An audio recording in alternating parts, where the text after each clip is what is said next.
Tonight, we're gonna talk about an empire that lasted 1,100 years, an empire that outlived Rome by 1,000 years, an empire that was crowned in gold, drenched in blood, and ruled by men who called themselves the shadow of God on earth. Today, most people have never even heard of it. But for over a millennium, this empire was the richest, the most powerful, and the most feared civilization on the planet. Its capital held treasures beyond imagination. Its emperors were carried on golden thrones.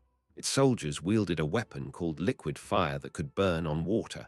And when it finally fell in 1453, the whole medieval world came crashing down with it. This is the story of Byzantium. But every story begins somewhere. And for Byzantium, we have to travel back to a moment when the mighty Roman Empire was dying, when emperors were being murdered every few years, when barbarians were tearing at the borders, when one man made a decision that would echo for 11 centuries and change the entire course of human history. So how did a crumbling empire in the West give birth to a shining empire in the East? Let's start at the beginning. The year is 285 AD. Rome, the greatest empire the world has ever seen, is falling apart. In the previous 50 years, more than 50 men have claimed the title of emperor. Most of them died violently. Some ruled for only a few weeks before being stabbed by their own soldiers. Imagine trying to run a company where the CEO gets murdered every 3 months. That was Rome in the 3rd century. I am the emperor now. Not for long, my friend. Wait, what does that mean? I am the emperor now. And this went on for decades. Historians call this period the crisis of the 3rd century, but honestly that's putting it politely. It was more like the complete and total meltdown of the 3rd century. Rome was going bankrupt, plagues were killing millions, cities were being abandoned. Then a tough soldier named Diocletian took power and did something no one had done before. He looked at the massive empire stretching from Britain to Egypt and said, "This is too big for one man to rule." So he split it, east and west. 2 emperors, then 4. It was a bold experiment, and it actually worked for a little while. Diocletian retired peacefully, which was itself a miracle. He went home to grow cabbages in what is now Croatia. Yes, cabbages. When someone later begged him to return to power, he famously replied that if they could see the cabbages he was growing, they wouldn't ask him to trade them for the empire. He might be the only Roman emperor who ever knew when to quit. But the peace didn't last long, because when a man walks away from absolute power, other men will always come to claim it. In 306 AD, a young officer named Constantine was declared emperor by his troops in Britain. He was tall, ambitious, and completely convinced he was destined for greatness. But there were 3 other men who also claimed to be emperor at the same time. This was going to be messy. For 6 years, Constantine fought his way across the empire, battle after battle, rival after rival. And then in October of 312 AD, right before the biggest fight of his life at the Milvian Bridge just outside Rome, something happened that changed the course of history forever. According to legend, Constantine looked up at the sun and saw a burning cross of light, and with it, he heard a voice speaking to him. "In this sign, you will conquer." Now, we don't know exactly what Constantine saw. Some historians think it was a solar phenomenon. Others say it was pure political calculation, a story invented later. But whatever happened, the next day Constantine ordered his soldiers to paint a Christian symbol on their shields. And he won. Against overwhelming odds, he crushed his rival Maxentius, who drowned in the Tiber River trying to escape. Constantine walked into Rome as sole emperor of the West. Suddenly, this pagan empire had a Christian emperor, and Constantine wasted no time. He legalized Christianity across the entire empire. He built churches. He personally involved himself in religious councils and theological debates. But he also did something else. Something that at the time seemed almost minor, but that would shape the next 1,000 years of world history. He decided to build a new capital. Rome was old. Rome was full of pagan temples and stubborn senators who resented him. Rome had bad memories, betrayals, and the ghosts of dead rivals. Constantine wanted a fresh start, a city that was his, a city that would carry his name into eternity. So he looked east, way east, to a small trading town on the edge of Europe and Asia, sitting on a triangular peninsula where 3 bodies of water met. The town was called Byzantium.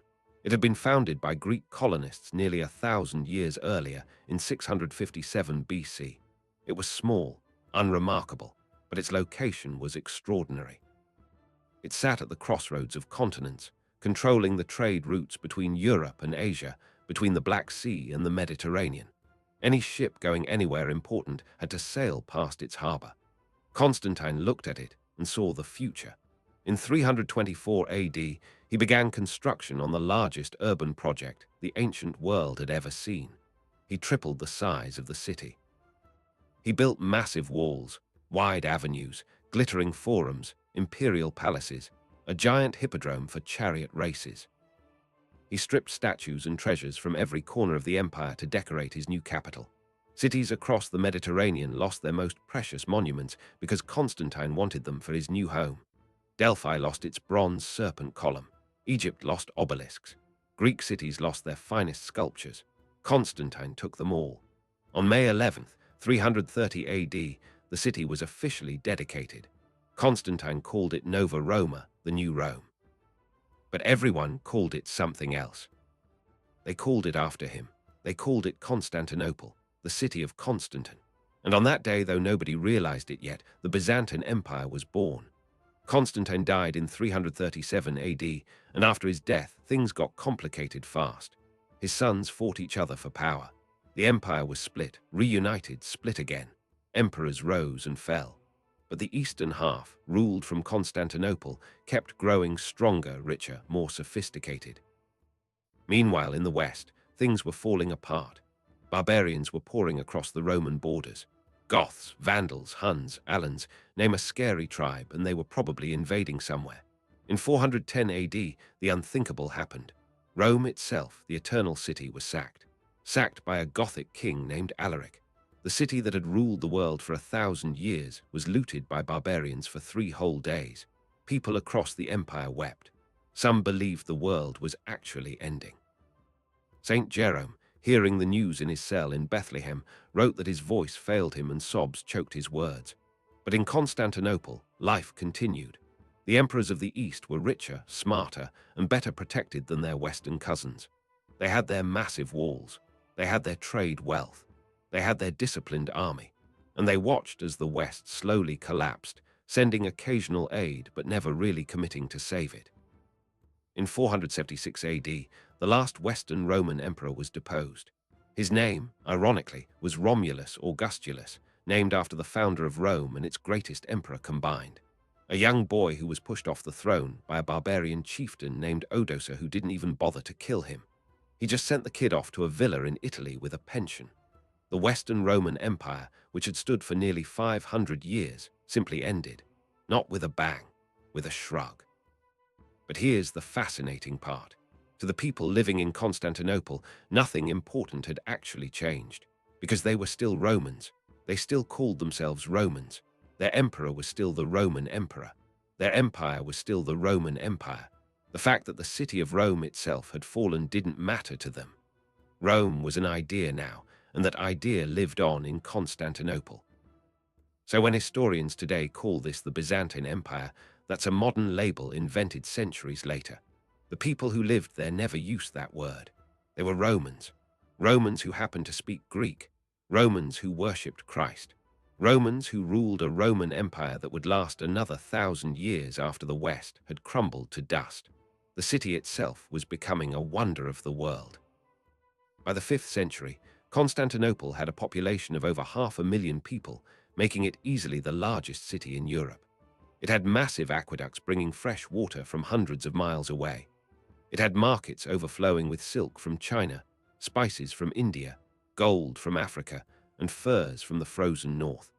It had libraries full of ancient manuscripts that would have been lost forever without Byzantine monks copying them by candlelight. It had a hippodrome that could hold 100,000 roaring spectators cheering at chariot races between the blues and the greens, the 2 great sports factions of the city. And it had walls. Oh, did it have walls? In 413 AD, Emperor Theodosius II began building what would become the most famous fortifications in history. Triple walls, massive stone barriers stretching 4 miles across the peninsula, 96 towers. A moat in front, then an outer wall, then a middle wall, then the inner wall towering 40 feet high. These walls would protect Constantinople for over 1,000 years. Armies would come, Persian armies, Arab armies, Bulgarian armies, Russian armies, Crusader armies, Turkish armies. Wave after wave would crash against those walls, and for 1,000 years the walls would stand. But walls alone don't make an empire. You need something more. You need a story, a purpose, a dream big enough to inspire millions. And in the 6th century, one emperor gave Byzantium exactly that. His name was Justinian, and he had a very ambitious, very dangerous idea. He wanted to bring the whole Roman Empire back together. He wanted to reconquer the West. He wanted to sail his armies across the Mediterranean and take back Italy, Africa, and Spain from the barbarian kingdoms that had settled there. He wanted to make Rome one again, ruled from Constantinople, stretching once more from the Atlantic to the deserts of Syria. It was crazy. It was impossible. Rome had been gone for over 50 years. Barbarian kingdoms had settled everywhere. The old empire was a fading memory, but Justinian didn't care. He was going to try, and to help him, he had 3 secret weapons. The greatest general the world has ever forgotten. A former circus performer who became one of the most powerful empresses in history, and a book of laws so revolutionary it still shapes courtrooms in the 21st century. What happens next, my friends, is one of the most incredible stories in all of history. It involves stunning victories, catastrophic defeats, a plague that killed half of Europe, riots that nearly toppled the throne, and a golden cathedral so beautiful it made grown men weep the moment they walked inside. Year is 527 AD. A man in his mid-40s climbs the marble steps of the imperial palace in Constantinople. He is not particularly tall. He is not particularly handsome. He does not come from a noble family. His parents were peasants from a small village in what is now North Macedonia, farmers who spoke a rough Latin dialect and never dreamed their son would wear a crown. But today, this man is being crowned emperor of the Romans. His name is Justinian. And in the next 38 years, he will change the world. Justinian was not born to rule. He was raised by his uncle Justin, an old soldier who had risen through the ranks of the imperial guard and eventually seized the throne himself. Justin was tough, illiterate, and practical. He couldn't read or write, so he needed someone to help him. That someone was his sharp, ambitious young nephew. Justinian became the real brain behind Justin's throne. When Justin died in 527, Justinian was ready. He had been preparing his entire life. But before we go any further, we have to talk about the woman standing beside him. Because Justinian's story cannot be told without Theodora. And Theodora's story is unlike any other in the ancient world. Theodora was born around 500 AD. Her father was a bear keeper at the hippodrome. When he died young, her mother remarried, and the family became performers at the circus. Theodora grew up in one of the roughest, most despised professions in the Roman world. She was an actress, a dancer, and by all accounts, she performed acts on stage that shocked even the jaded audiences of Constantinople. The historian Procopius, writing in secret, described her performances in language so scandalous that translators for centuries refused to publish it in full. By her early 20s, Theodora had traveled across the Mediterranean, working as a courtesan, ending up in Alexandria, then returning home. Somewhere along the way, she experienced a religious conversion. She became devoted, serious, transformed. And then she met Justinian. Justinian fell completely in love with her, head over heels. But there was a problem. Roman law forbade high officials from marrying former actresses. It was scandalous, impossible. So Justinian did what any rational man in love does. He convinced his uncle to change the law. "Uncle, I want you to change the marriage laws." "Boy, do you know how old these laws are?" "Yes, uncle, change them anyway." "Is this about that woman?" "Yes, uncle." "Fine, but if she poisons us all, I'm blaming you." The law was changed. Justinian and Theodora were married. And when Justinian became emperor, he crowned her as his equal, not as a mere consort, not as a decoration. As co-ruler of the Roman Empire, she sat in on council meetings. She received foreign ambassadors. She wrote her own laws protecting women, expanding rights, ending forced prostitution, giving women the right to own property and inherit wealth. In a world that treated women as second-class citizens, Theodora was breathtaking, and Justinian trusted her completely. That trust would save his throne in the most dramatic moment of his reign. In January of 532 AD, just 5 years into his rule, everything nearly ended. The city of Constantinople exploded in violence. The two great sports factions, the Blues and the Greens, had always been rivals. They cheered for different chariot teams at the Hippodrome, but they were also political factions, deeply involved in city life. Usually they fought each other, but this time something went wrong. Both factions had grievances against Justinian's tax policies. Both were angry about corrupt officials. Both were furious about recent arrests. At a chariot race on January 13th, the crowd began to chant, but instead of the usual blues or greens, they chanted a single new word, Nika, Nika, Nika. It meant conquer or victory. And it wasn't aimed at any charioteer. It was aimed at Justinian. The chant became a movement. The movement became a riot. The riot became an uprising. Within hours, half the city was on fire. The mob stormed the prisons, freeing convicts. They burned government buildings. They burned the Senate House. They burned a church that would later become part of the site of the greatest cathedral in the world. For 5 days, Constantinople was chaos. Bodies piled in the streets. The imperial palace was surrounded. And the rioters proclaimed a new emperor, a nobleman named Hypatius, dragging him to the throne while he protested weakly that he didn't want the job. Justinian panicked. He was ready to flee the city. Ships were being loaded with imperial treasure at the harbor. His advisors were telling him to run, to escape by sea to save his life. Some of his most trusted generals had already switched sides. Justinian was moments from abandoning his throne, his empire, his dream. Then Theodora spoke. She stood up in the council chamber. This former actress, this woman who had risen from the gutters of the empire. And she looked at the frightened men around the table, including her husband, and she said words that would echo through history. Every man born must die. But for one who has reigned, it is unbearable to become a fugitive. May I never be without this purple robe. May I never see the day when those who meet me do not call me their empress. If you wish to save yourself, my lord, that is easy. There is the sea. There are the ships. But consider whether, after you have escaped, you would not gladly exchange your safety for death. As for me, I stand by the old saying, the purple makes the finest shroud. Silence. Justinian looked at his wife. He looked at his advisors. He looked at the smoke rising from his burning city, and he made his decision. He would not run, he would fight.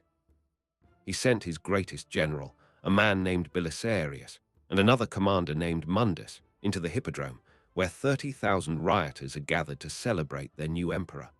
The troops came in through hidden entrances. They locked the exits, and then, on Justinian's orders, they slaughtered every single person in the stadium. Estimates vary, but somewhere between 30 and 35,000 people died in a single afternoon. The chants of Nika went silent. The uprising was over. Hypatius was executed, and Justinian sat back down on his blood-stained throne, more powerful than ever. He had learned a lesson: never show weakness, never hesitate, and never underestimate his wife. Now, with the city subdued, Justinian could turn to his real ambitions, and the first was Belisarius. Belisarius was young, brilliant, and utterly loyal.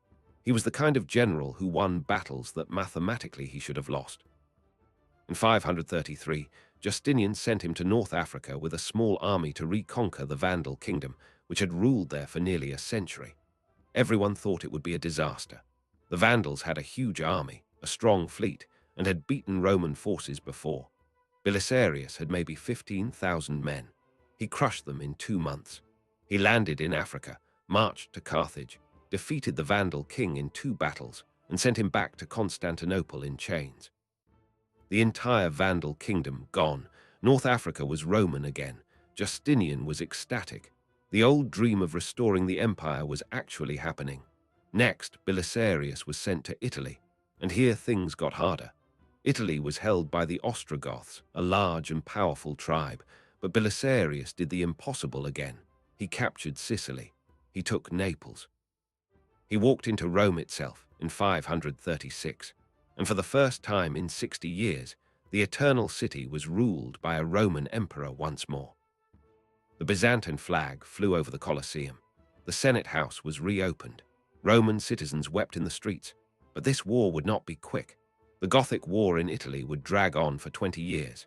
It would devastate the peninsula. Rome itself would change hands multiple times. The city that had been the heart of the ancient world would be reduced to a ruin, its population collapsing from 1 million people to less than 30,000. The Italian countryside would be so damaged by the fighting that some regions would not recover for centuries. Justinian's dream of reunification was costing more than anyone imagined.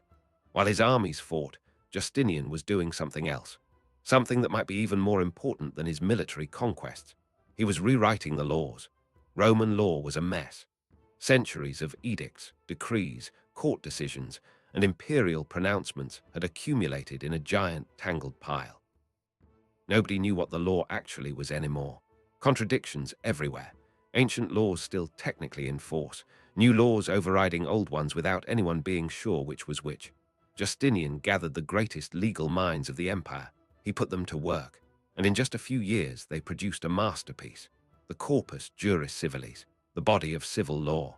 4 massive books that systematized the entire legal tradition of the Roman world: the Codex, the Digest, the Institutes, the novels. Together they formed the foundation of law that would shape Europe for the next 1500 years.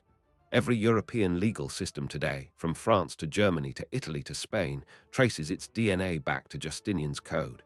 When you sign a contract, when you inherit property, when you go to court over a business dispute, you are, in a very real way, still living under the shadow of Justinian. And then there was the church, the cathedral, the building that would become the symbol of Byzantium forever. The old Hagia Sophia, the Church of Holy Wisdom, had burned down during the Nika riots. Justinian rebuilt it, but he did not want just a church. He wanted the most magnificent building on earth.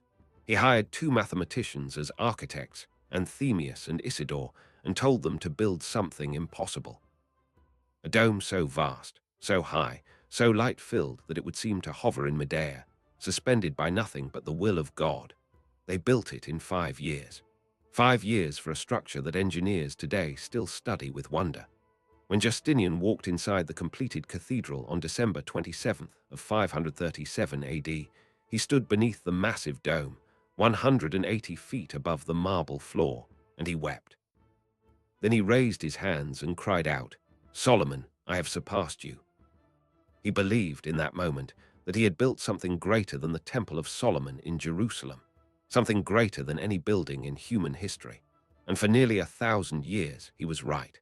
But even as Hagia Sophia rose, disaster was coming, a disaster that would touch every corner of the empire. In 541 AD, ships arrived at the Egyptian port of Pelusium carrying grain and something else, something invisible. Something in the fleas that lived on the rats in the ship's holds. Within weeks, people were dying. Within months, the plague had spread across the empire. It reached Constantinople in the spring of 542, and what happened next was beyond nightmare. The plague came silently. It did not announce itself with trumpets. It did not arrive with armies. It came on the backs of rats, in the fleas that clung to their fur, carried in sacks of grain shipped from Egypt to feed the hungry mouths of Constantinople. By the time anyone understood what was happening, it was too late. The historian Procopius, who lived through it, described the horror in unflinching detail. People would wake in the morning feeling fine. By afternoon, they had a fever. By evening, painful swellings appeared in the groin, in the armpits, behind the ears. These swellings, called buboes, gave the disease its later name, the bubonic plague. Within days, sometimes hours, the victim would be dead. Some fell into deep comas. Some went mad with hallucinations, running through the streets screaming that demons were chasing them. Some simply lay down and stopped breathing. At its peak, 10,000 people were dying every day in Constantinople alone. 10,000, every single day. The city could not cope. The graveyards filled within weeks. Then the churches filled. Then the streets filled. Bodies piled outside doorways because families were too weak or too dead to carry them anywhere. Justinian ordered massive trenches dug outside the city walls. The bodies were dumped in by the thousands, layer upon layer, and covered with earth. When those trenches filled, the emperor ordered the roofs torn off the great fortifications at Galata across the water. The corpses were thrown inside, piled up until they reached the top of the towers, then sealed in. The stench of death hung over the city for months. Ships arriving from other ports found harbors where nobody came to unload them. Farmers stopped tending their fields. Merchants closed their shops. The great chariot races at the hippodrome ceased. The forums stood empty. Constantinople, the shining capital of the world, became a ghost city, and Justinian himself caught the plague. For weeks, the emperor lay in his palace, delirious with fever, buboes swelling on his neck. The empire held its breath. Theodora took charge, running the government, giving orders to generals and ministers. Rumors flew everywhere that Justinian was dead. Some officials began quietly making plans for who would rule next. But somehow, miraculously, Justinian survived. He recovered slowly, weakened but alive. When he emerged from his sickbed, he found an empire that had been transformed. And not for the better. Historians estimate that the plague killed somewhere between 25 and 50 million people across the Mediterranean world. Perhaps 40% of the population of Constantinople, perhaps a quarter of the entire empire. The economy collapsed. Tax revenues plummeted because there was no one left to pay taxes. Armies shrank because there were no recruits. Farms went unworked. Villages simply ceased to exist. Entire regions became empty landscapes where wild animals roamed through abandoned homes. The plague did not end quickly. It came back in waves. Again in 558, again in 573, again in 599. For 200 years, it would return periodically, killing new generations, preventing the empire from ever fully recovering. Justinian's dream of reconquering the West suffered its deepest wound not from an enemy army, but from a microscopic bacterium carried by fleas. Yet Justinian did not stop dreaming. He kept pushing. He sent Belisarius back to Italy. The Gothic War dragged on and on. He sent expeditions to Spain and clawed back a slice of coastline. He built walls and fortresses along the Danube frontier. He negotiated with the Persians in the east. Behind the scenes, however, his empire was hollowing out. The victories became more expensive. The taxes became more crushing. The people became more resentful. And then Theodora died. In 548 AD, at only 48 years old, the empress passed away, probably from cancer. Justinian was devastated. Those who knew him said he never truly recovered. He continued to rule for another 17 years, but the fire had gone out of him. He became religious to the point of obsession, spending long nights reading theology, arguing about the exact nature of Christ with bishops, writing hymns that are still sung in Orthodox churches today. When he died in 565 AD, he was 83 years old. He had ruled for 38 years. He was buried in a purple sarcophagus beside Theodora. He left behind the largest empire the East had seen since ancient Rome. But he also left behind a broken treasury, an exhausted army, and an empire that could no longer defend itself. Everything he had conquered would soon slip away. The century after Justinian was a nightmare. Successors could not hold what he had won. Italy was lost to a new invading tribe called the Lombards, who poured down from the Alps and took most of the peninsula within a few years.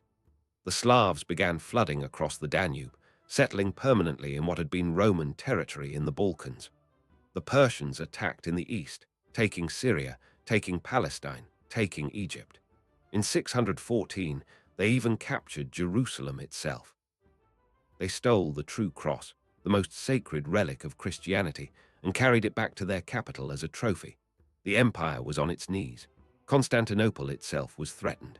In the summer of 626 AD, the situation looked hopeless. A massive Persian army sat on the Asian shore of the Bosphorus, staring across the water at the imperial city. On the European side, a huge force of Avars, Slavs, and other tribes had gathered to attack the walls. Combined, they numbered perhaps 80,000 warriors. Inside Constantinople, there were maybe 12,000 defenders. The Emperor Heraclius was hundreds of miles away with the main army, deep in Persian territory on a desperate counter-offensive. The city was on its own. The siege began. Catapults hurled stones. Ladders rose against the walls. Boats tried to cross the water. And then, on August 8th of 626, something remarkable happened. The people of Constantinople held a religious procession along the walls. They carried an icon of the Virgin Mary. They chanted prayers. They sang hymns. And that night, according to the chroniclers, a great storm rose up in the Bosphorus. Ships trying to cross were smashed against the rocks. The Avar army, unable to coordinate with their Persian allies, began to lose faith. Their attacks failed one after another. After 11 days, they gave up and marched away. The Persians, alone on the Asian shore, could do nothing but retreat. Constantinople had survived, and the people believed the Virgin Mary herself had saved them. From that moment on, she became the patron saint of the city, and her image was carried into every future battle.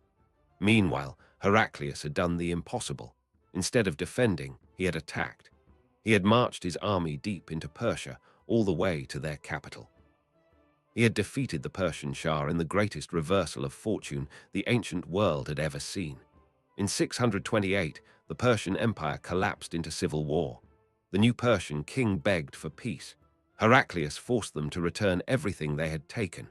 Syria, Egypt, Palestine, all restored to Roman rule, and most importantly, the true cross was returned. Heraclius personally carried it back into Jerusalem in a triumphal procession on March 21st of 630 AD. It was one of the greatest moments in Byzantine history. The empire had been on the verge of extinction and had come roaring back. Heraclius was hailed as a savior, a hero, a new Alexander. He had won everything. The empire was safe. The eternal enemy in the east had been crushed. Surely now there would be peace. But history never gives you peace when you want it. 2 years later, in 632 AD, a man died in a small city in Arabia.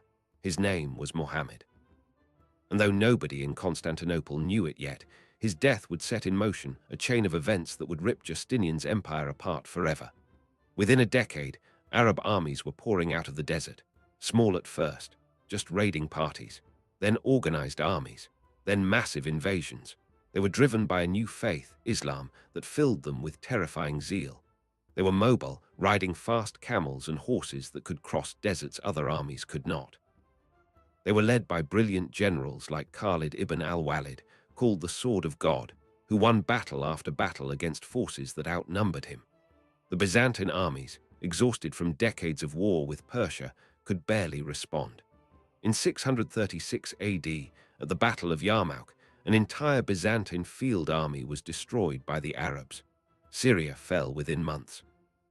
Jerusalem, the city Heraclius had triumphantly restored just 6 years earlier, was surrendered in 637 to the second caliph, Umar, who entered the city on foot, wearing simple clothes, and promised protection to its Christian inhabitants.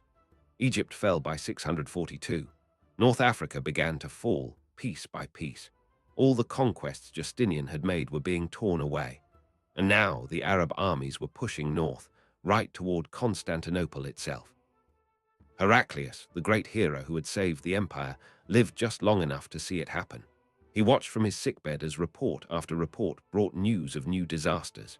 Cities lost, provinces gone, Christian populations converting or fleeing or paying the new Muslim tax.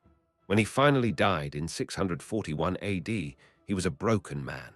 His last words, according to legend, were addressed to Syria itself. He said goodbye to it, knowing he would never see it again, and knowing his empire never would either. In just 20 years, the Byzantine Empire had lost more than half of its territory.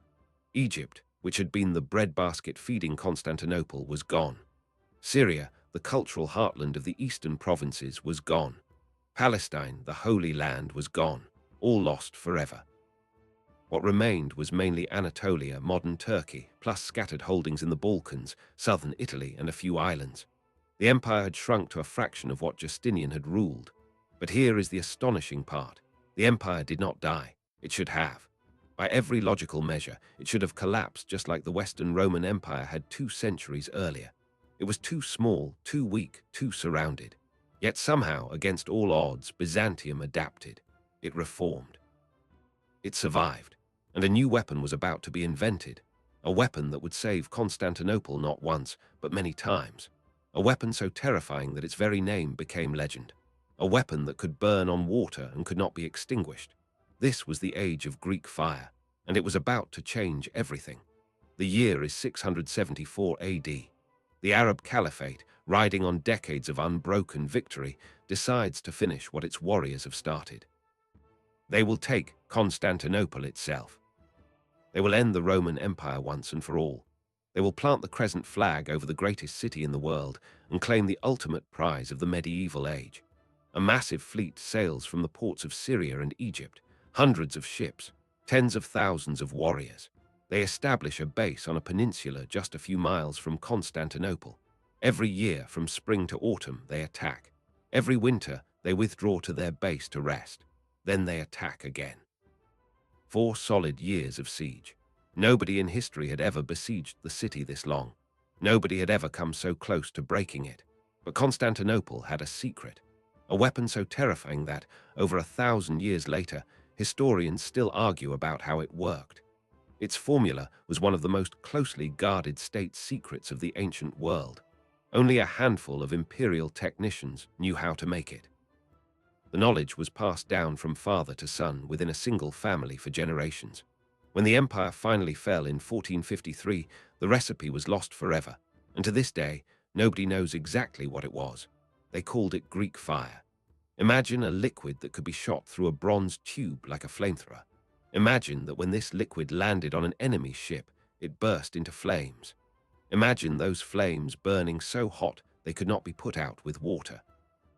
In fact, water made them burn hotter.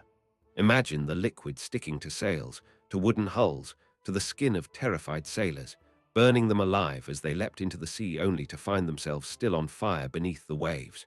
That was Greek fire. And when the Arab fleet sailed into Byzantine waters in 674, they had no idea what was waiting for them. Byzantine ships came out from behind the sea walls. They looked like ordinary warships. But mounted on their prows were strange bronze tubes attached to hidden pumping mechanisms. As the fleets closed, the Byzantines opened valves. Flames shot out across the water. Hundreds of feet of liquid fire. Arab ships exploded into infernos. Sailors screamed and jumped into the sea and continued to burn. Men who had faced Roman armies without fear collapsed weeping at the sight of this hellish weapon. For 4 years, the Arab fleet tried to breach the sea walls. For 4 years, Greek fire drove them back. When they finally retreated in 678, most of their ships had been destroyed. Their armies had melted away from disease and starvation and demoralization. It was the first great defeat the Arab Caliphate had ever suffered, and it was Constantinople that had inflicted it. But the Arabs did not give up. 40 years later, they came back. In 717 AD, an even larger force arrived. Perhaps 120,000 men, 1,800 ships. Under the command of the caliph's own brother Maslama, a general with a reputation for ruthlessness and skill. The plan was the same, only bigger. Blockade the city, starve it into submission, take Constantinople and end the empire forever. But the Byzantines had a new emperor. His name was Leo III, and he had risen from nothing. Born in Syria, sold into service, working his way up through the army by sheer ability, he had seized the throne just a few months before the Arab fleet arrived. He was brilliant, cunning, and utterly ruthless, and he had a plan. Leo used deception. He negotiated with the Arabs while secretly preparing his defenses. He tricked their spies. He allowed Arab ships to enter the Golden Horn, the great harbor, and then unleashed Greek fire on them, trapping them there to burn. He struck deals with the Bulgars, who were tribes north of the empire, paying them to attack the Arab siege lines from behind. He waited through the winter, knowing the Arabs, unused to the northern cold, would suffer terribly. That winter of 717 to 718 was one of the coldest ever recorded. Snow fell for 100 days straight. Arab soldiers who had never seen snow froze to death by the thousands. Their horses starved. Their supplies ran out. They resorted to eating the corpses of their own dead. Bulgarian raiders picked off their patrols. Greek fire burned their ships. Plague broke out in their camps. By the time spring came, the mighty army was a fraction of what it had been. When the second Arab fleet arrived to relieve them, Greek fire destroyed it in the Sea of Marmara. When a third fleet came, made up of Egyptian Christian sailors, the crews defected to the Byzantines the moment they arrived. Maslama, watching his army disintegrate, finally accepted the impossible truth. He could not take Constantinople. On August 15th of 718, exactly 1 year after the siege had begun, the Arab army broke camp and retreated. Only a handful of ships made it home. Of the 120,000 men who had marched to take the city, perhaps 30,000 survived. The rest died beneath the walls. Constantinople had done it again. It had broken the tide of Muslim expansion. It had saved Christian Europe from what might have been complete Islamic conquest. If Constantinople had fallen in 718, the Arab armies would have poured into the Balkans and beyond. There would have been no Charlemagne, no medieval Europe, no Renaissance. History as we know it would not exist.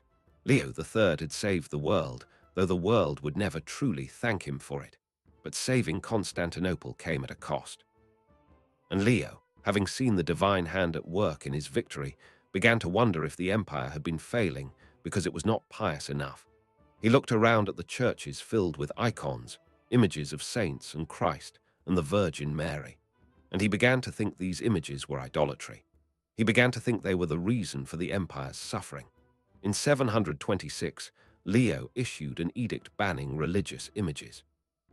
He ordered the great icon of Christ above the chalk gate of the imperial palace to be pulled down. When soldiers arrived to remove it, a crowd of women attacked them. Riots broke out. The soldiers killed several women, and the crowd tore the soldiers apart. The empire had a new civil war on its hands, but this one was fought not with swords, but with ideas. The iconoclasm controversy would tear Byzantium apart for over a century. On one side, the iconoclasts, the image breakers, believed that all religious images were forbidden by God. They pointed to the Old Testament commandments against idolatry. They said the disasters of the 7th century had been divine punishment for the empire's false worship. They smashed icons. They whitewashed church walls. They persecuted monks who were often the strongest defenders of icons. Some monks were tortured. Some had their eyes gouged out. Some were burned alive. On the other side, the iconodules, the icon lovers, believed that images were essential to Christian worship. They pointed out that Christ himself had become physical, taking on a human body. If God could be seen as a man, why could he not be depicted in art? They argued that icons were windows into the divine, not idols. When their icons were smashed, they hid them. When their monasteries were closed, they went into exile. Some fled to Italy. Some fled to the Caucasus. Some hid in caves in the deserts of Cappadocia, where their frescoes can still be seen today, painted in secret while iconoclast soldiers hunted for them. For over 100 years, this fight consumed the empire. Emperors rose and fell based on their position on icons.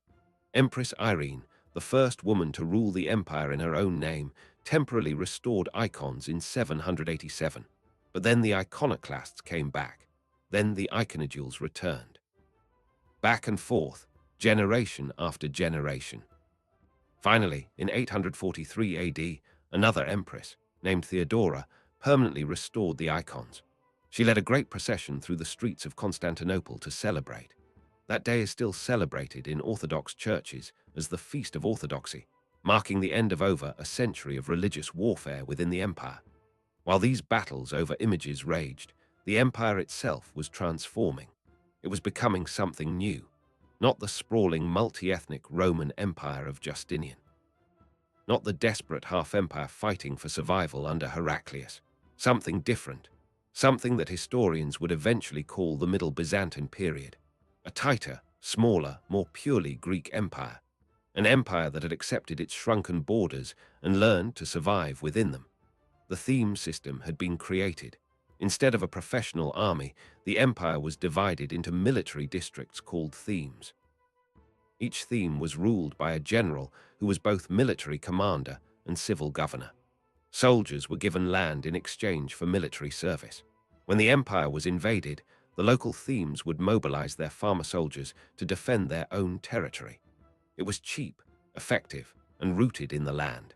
It allowed Byzantium to defend itself with limited resources, and it created a class of soldier farmers deeply invested in the empire's survival. The bureaucracy was reformed. The imperial government became one of the most sophisticated in the world, with layers of officials, complex protocols, and careful record-keeping. Diplomats were trained in the arts of negotiation, deception, and manipulation. Byzantine diplomacy became legendary.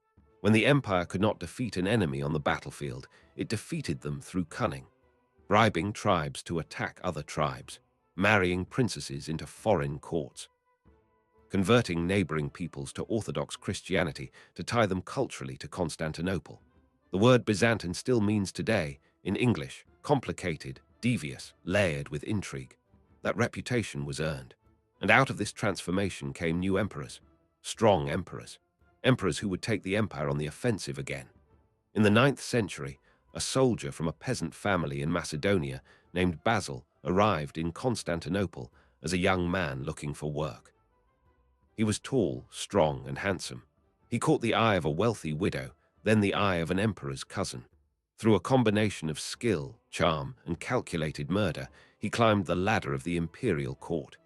In 867 AD, he assassinated Emperor Michael III in his bedroom and seized the throne. Basil I was a peasant who became emperor by murdering his patron. It was one of the ugliest paths to the throne in Byzantine history, and Byzantine history has some spectacularly ugly paths to the throne.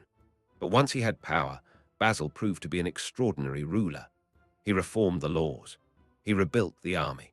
He fought successful wars on multiple fronts, and he founded a dynasty, the Macedonian dynasty, that would rule Byzantium for nearly 200 years and lead the empire to heights of power and glory not seen since Justinian. Under the Macedonian emperors, Byzantium reached its second peak.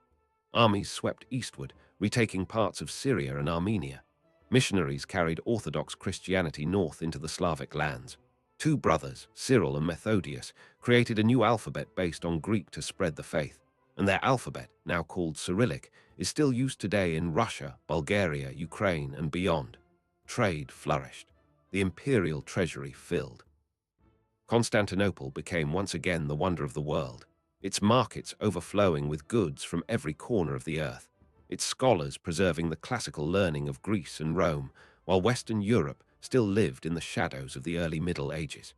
And then came the greatest of all Byzantine emperors, a man whose name would echo through the ages, feared and hated even 1,000 years later. A man who took the empire to its absolute height. A man they called the Bulgar Slayer. His name was Basil II, and he was, by almost any measure, the most powerful and most feared emperor Byzantium ever produced. He was not born to be a warrior. He was born to be a puppet. When Basil was just 5 years old, his father, Emperor Romanus II, died suddenly in 963 AD. Some said poison, some said hunting accident. In Byzantium, it was often hard to tell. Basil and his little brother Constantine were left as the heirs of the throne, but they were children. They could not rule. So the throne was taken by a series of military strongmen, one after another, who ruled while the boys grew up in the shadows of the palace. First came Nicephorus II, a grizzled general who married the boy's beautiful mother and took power. He was a hero of the Eastern Wars, austere and religious, but hated by the people for his high taxes. His own nephew, John Tzimiskes, murdered him in his bedroom on a cold December night in 969, walking through secret passages arranged by the empress herself, hacking the emperor to death while he prayed. John then took the throne, married a different member of the imperial family, and ruled for 6 years before being poisoned in his turn. Through all of this, young Basil watched. He watched and he learned. He saw how emperors were made, how they were unmade, how a smile could hide a knife, how a friend could become an assassin overnight. He grew up in a palace where trust was the most expensive commodity in the world because everyone knew it could get you killed. By the time he took real power in 976 AD, at the age of 18, Basil was already an old soul. Cold, suspicious, ruthless. He did not marry. This was almost unheard of for an emperor. Byzantine rulers were expected to produce heirs, to secure dynasties, to link their fortunes to great families. Basil refused. He never took a wife. He never had children. He never even took mistresses, so far as anyone could tell. He gave his entire life to the empire and nothing else. Some historians think he had simply seen too much treachery to trust anyone that close. Others think he was traumatized by the plotting of his own mother in earlier years. Whatever the reason, Basil became a lonely, monk-like ruler, dressed in dark, simple robes, sleeping only a few hours a night, working obsessively. He also faced immediate rebellion. Two of the most powerful generals of the empire, Bardas Skleros and Bardas Phocas, revolted against him. For 13 years, civil war raged. At one point, Basil was so close to losing that he had to send desperate letters to Kiev to a Viking-descended prince named Vladimir who ruled a growing Slavic kingdom to the north. Basil begged for troops in exchange for an extraordinary offer: his own sister Anna in marriage. Anna, a princess born in the imperial purple, a woman who by tradition should never marry a barbarian foreigner. Basil offered her anyway, on one condition. Vladimir had to convert to Orthodox Christianity, and so did his people. Vladimir agreed. He was baptized in 988 AD. He sent Basil 6,000 Viking warriors, who became the famous Varangian Guard, the emperor's personal bodyguard for the next 400 years. With their help, Basil crushed his rebels, and Vladimir, back in Kiev, ordered his entire kingdom to convert to Orthodox Christianity. That single decision would shape the religious identity of Russia and Eastern Europe forever. To this day, Russia, Ukraine, Belarus, and much of Eastern Europe practice the same Orthodox faith that Vladimir accepted in a deal with Basil II. One diplomatic exchange, and centuries of religious history were decided. Once the civil wars were over, Basil turned to his real ambition: Bulgaria. The Bulgarian Empire had been a thorn in Byzantium's side for over 3 centuries. The Bulgars had raided the Balkans. They had defeated Byzantine armies. They had even killed a Byzantine emperor in battle, Nicephorus I, in 811 AD, and the Bulgarian ruler Krum had turned his skull into a drinking cup, mounted with silver, from which he drank at feasts. That story alone haunted the imperial imagination for generations. Bulgaria was the enemy that would not go away. Basil decided to end it, not just to defeat Bulgaria, to erase it. The war he launched would last for decades. Year after year, campaign after campaign, Basil pushed into the Bulgarian mountains. He was not a flashy general. He did not seek glorious battles. He was patient, methodical, systematic. He would take one valley, then the next, then the fortress at the end. He would starve out garrisons rather than storm them. He would negotiate with local chieftains and turn them against their king. He would move slowly through the winter and strike in the spring. Bulgaria bled slowly, then faster, then torrentially. The Bulgarian Tsar, Samuel, fought back brilliantly. He was a warrior king who had built an empire stretching across the Balkans, and he was determined to defend it. For years, the two empires were locked in a brutal, grinding war. Villages were destroyed, farms burned, populations displaced. The Balkans became a wasteland of ashes and bones. Neither man would give up. Basil had time. Samuel had desperation. Together they created a war that would define Byzantine history. And then came the moment that gave Basil his terrifying name. In July of 1014, at a mountain pass called Cladion, Basil trapped the main Bulgarian army. Samuel had built wooden walls across the pass to block the Byzantines. Basil sent a force around the mountains to attack from behind. The Bulgarians were caught, slaughtered. 15,000 of them were taken prisoner. Then Basil did something so cruel, so calculated, so terrifying that it echoes through history to this day. He divided the 15,000 prisoners into groups of 100.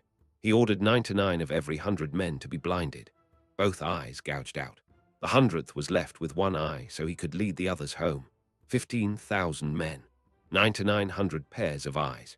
Then Basil released them to walk back to Samuel's court. The columns of blinded men wound their way through the mountains for weeks. Villages watched them pass in horror. When they finally reached Samuel's palace at Prespa, the Tsar came out to greet what remained of his army. He looked at the endless line of blind men. He recognized generals he had feasted with, officers who had fought beside him for decades, young warriors from noble families across his kingdom, all destroyed, all useless, all returned to him as a message. Samuel collapsed. He suffered a heart attack on the spot. He never recovered. 2 days later he was dead. From that day forward, Basil II was called Bulgaroktonos, the Bulgar Slayer. It was a name he would carry into eternity. Within 4 years, Bulgaria was completely conquered. Its royal family was captured and brought to Constantinople. Its lands were annexed into the empire. Its aristocracy was absorbed into the Byzantine system. The Bulgarian Empire, which had existed for over 3 centuries, simply ceased to exist. Basil rode through the streets of the Bulgarian capital, Ohrid, and then returned to Constantinople in a triumphal procession that ancient chroniclers said was the greatest since the days of the old Roman emperors. The empire under Basil reached its territorial peak since Justinian. Byzantium stretched from southern Italy to the Caucasus, from the Danube to the deserts of Syria. It was the richest state in Europe. Its army was the most disciplined, its diplomats were the most feared, its economy was overflowing with gold. Basil filled the imperial treasury with 200,000 pounds of gold. He built palaces, he restored fortresses, he expanded the borders. He was preparing at the very end of his life to reconquer Sicily from the Arabs. He was over 70 years old. He never stopped working. Then, in December of 1025, he died. Suddenly, without heirs. Without a designated successor. Just gone. They buried him not in the imperial mausoleum with all the other emperors, but in a small chapel outside the city walls, according to his own wishes. He wanted a simple tomb, modest, without golden decoration. A tomb worthy of the soldier emperor who had given everything to the empire and taken nothing for himself. On his tomb was inscribed a poem in Basil's own voice, addressing the passers-by of future generations. It described his tireless campaigns, his lack of rest, his conquests. It said, roughly, that no man had seen him rest, that he had crossed every frontier, that he had brought his army to every corner of the earth. It was the epitaph of a man who had truly given his life to his empire. And then everything he had built began to collapse. Here is one of the most tragic ironies of Byzantine history. Basil II, the greatest emperor since Justinian, had made the empire so powerful, so rich, so seemingly invincible, that his successors thought they could rest. They thought the age of struggle was over. They cut the army. They dissolved the theme system that had defended the empire for centuries. They spent the treasury on luxuries and grand building projects. They neglected the frontiers. They fought each other for the throne while enemies gathered outside the borders. It was as if Basil's genius had bred an incompetent generation who assumed they were entitled to the world he had won. His nephew Constantine VIII, who succeeded him, ruled for only 3 years and cared more about chariot races and feasts than governance. Then came a series of husbands of Basil's niece Zoe, an agging princess who married one emperor after another. Then came Zoe's sister Theodora. Then came generals, bureaucrats, eunuchs, all fighting for power. Between 1025 and 1057, Byzantium had 13 different rulers. Chaos, corruption, decline. And while the empire tore itself apart, a new enemy was rising in the east, a new people from the steppes of Central Asia, a hardy, warlike people who had recently converted to Islam, nomadic horsemen who could ride for days without sleep, master archers who could shoot from the saddle at full gallop. They called themselves the Turks, and they were coming. At first, they came as small raiding bands, testing the eastern frontiers. Byzantine commanders drove them back, but the raids kept coming, larger and more organized. By 1040, they were pouring into Armenia and eastern Anatolia. By 1050, they were burning cities that had been Byzantine for 1,000 years. The empire that Basil had built into an unbreakable fortress was starting to crack from the inside, while enemies hammered it from the outside. In 1071, the crisis came to a head. A new emperor named Romanos IV Diogenes decided he had had enough. He would end the Turkish threat once and for all. He gathered an army, marched east, and forced a battle, just outside a small town in Armenia called Manzikert. That battle would be one of the most catastrophic defeats in all of Byzantine history, and what happened there would change the empire forever. In a single afternoon, everything Basil had built began to come undone. The date was August 26, 1071. The place was a dusty plain in eastern Anatolia near a small fortress town called Manzikert. Under the burning summer sun, 2 great armies faced each other across the arid ground. On one side, the Byzantine Roman army, perhaps 40,000 strong. On the other, the Seljuk Turkish army under their Sultan Alp Arslan, whose name meant heroic lion. And a heroic lion he was. Emperor Romanos IV was there in person. He was a soldier emperor, an aristocrat from a distinguished military family, brave to the point of recklessness. He had spent the past 3 years trying to hold together a crumbling empire. He had pushed the Turks back.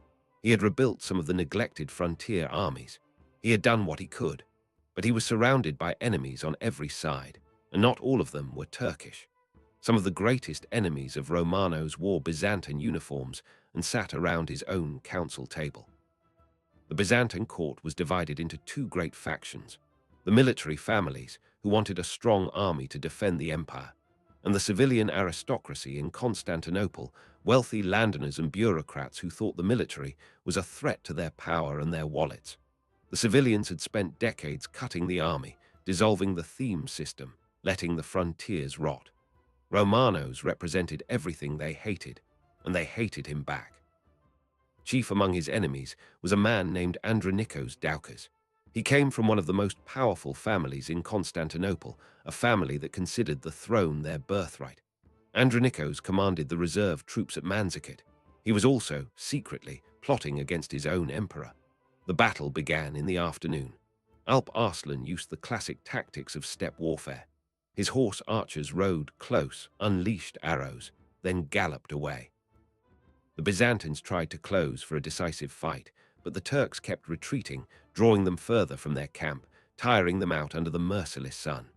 Romanos pushed forward relentlessly. He wanted a real battle, not skirmishes. He wanted to force Alp Arslan to stand and fight. But as the sun began to sink, Romanos realized his army was strung out too far. He signaled the retreat. The imperial banner was reversed, the traditional signal to fall back. And this was the moment when everything fell apart. Because Andronikos Doukas, commanding the rear, saw the reversed banner and did something unforgivable. He spread the word that the emperor had fallen, that the battle was lost. He turned his troops and marched off the field. He abandoned Romanos to his fate. The imperial center suddenly found itself alone. The rear guard was gone. The wings began to collapse. The Turks, seeing their chance, wheeled around and attacked. They surrounded the emperor. His personal guard fought desperately. His horse was killed under him. He was wounded in the hand. Finally, exhausted and bleeding, Romanos was captured alive. The emperor of the Romans, the successor of Augustus and Constantine, was dragged in chains before a Turkish sultan. What happened next was extraordinary. Alp Arslan did not gloat. He did not humiliate his prisoner. He stood up when Romanos was brought in. He treated him with respect.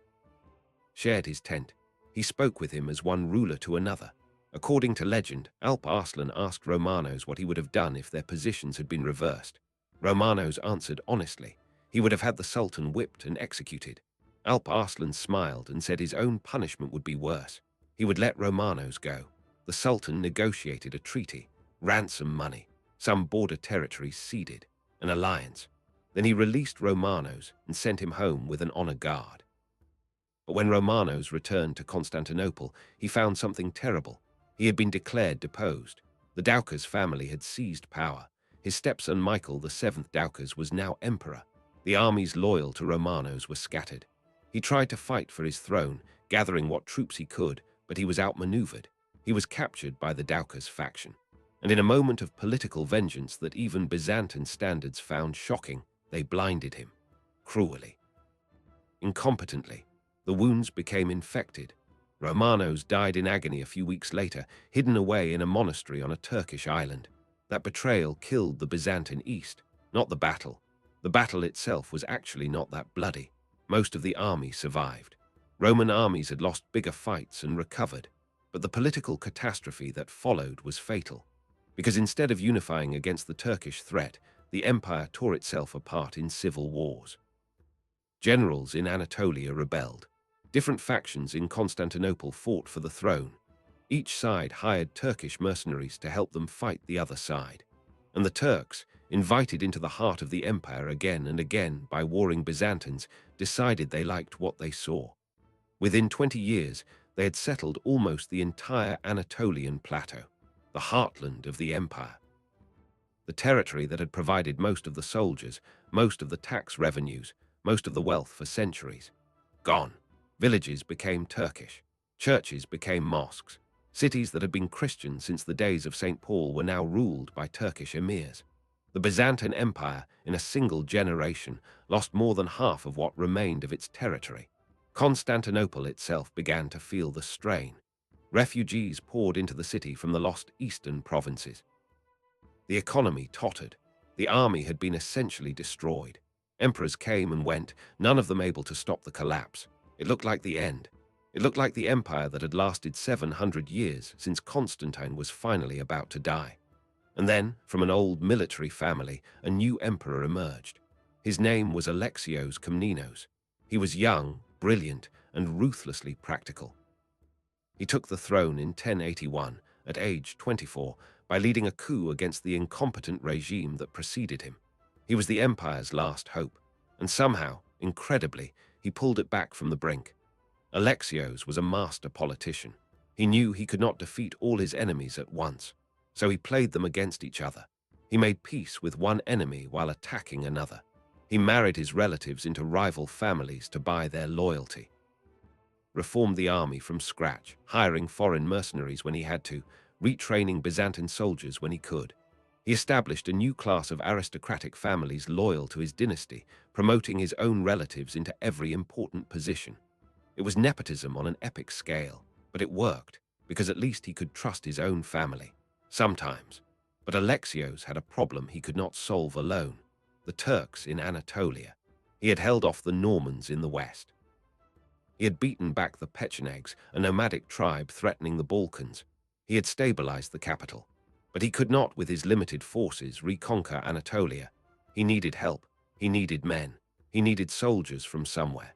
So he did something that seemed reasonable at the time. He wrote a letter to the Pope in Rome, Pope Urban II. He asked for military aid. Some knights, some mercenaries, whatever the West could send. He explained that Christian brothers in the East were suffering under Turkish rule. Christian holy sites in Jerusalem were in Muslim hands. Would the Christians of the West please send some help? The Pope read this letter. And the Pope, being a very ambitious and very political man, saw an opportunity. In November of 1095, Pope Urban stood on a platform outside the French town of Clermont in front of a huge crowd of nobles, priests, and common people. He gave a speech. And it was one of the most influential speeches in human history. He called on all Christians of the West to take up arms, not for money, not for territory, but to liberate Jerusalem from Muslim rule, to free the Holy Sepulchre, the tomb of Christ, from what he called infidels. Anyone who took up the cross, he said, would have all their sins forgiven. Anyone who died on the journey would go straight to heaven as a martyr. The crowd went wild. They shouted, "God wills it! God wills it!" People started ripping cloth crosses and pinning them to their tunics. The First Crusade was born, and it was not at all what Alexios had asked for. Alexios had wanted a few thousand professional soldiers to help him reconquer Anatolia. What he got was something far larger and far more dangerous. Wave after wave of Western knights, common people, women, children, entire families setting off on the road to Jerusalem. Some estimates suggest as many as 100,000 people took up the cross in that first great wave. The first arrivals were the worst. In 1096, a scruffy preacher called Peter the Hermit led a mob of untrained peasants and impoverished knights across Europe, robbing and murdering as they went. When they reached Constantinople, Alexios could not believe what he was seeing. These people were not soldiers. They were a rabble. He tried to keep them peaceful, but they attacked Byzantine villages, stole from markets, terrorized locals. Alexios finally ferried them across the Bosphorus into Turkish territory just to get rid of them. Within weeks, most of them were massacred by the Turks. So much for that. Then came the real armies, great French, Norman, and German lords with actual military forces. Godfrey of Bouillon, Bohemond of Taranto, Raymond of Toulouse, Baldwin of Boulogne. Each brought thousands of soldiers, and each of them, when they arrived at Constantinople, was expected by Alexios to swear an oath of loyalty to the emperor.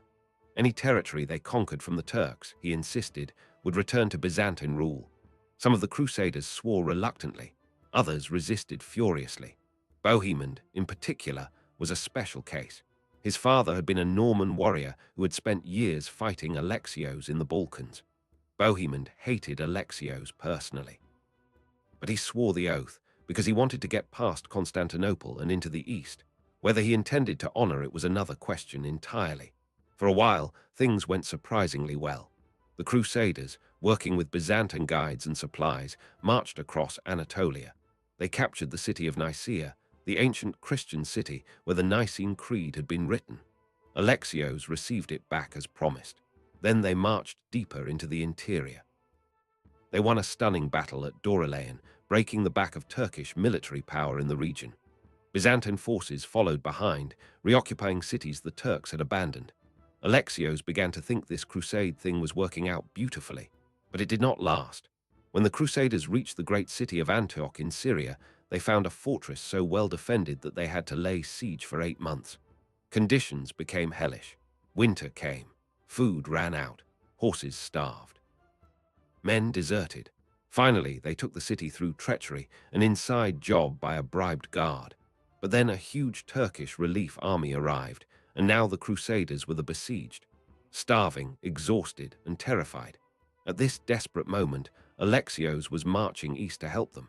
But halfway there, he met Crusader deserters who told him the situation at Antioch was hopeless. They said the city was going to fall. Alexios, thinking he could not save them and did not want to lose his own army, turned around and marched back.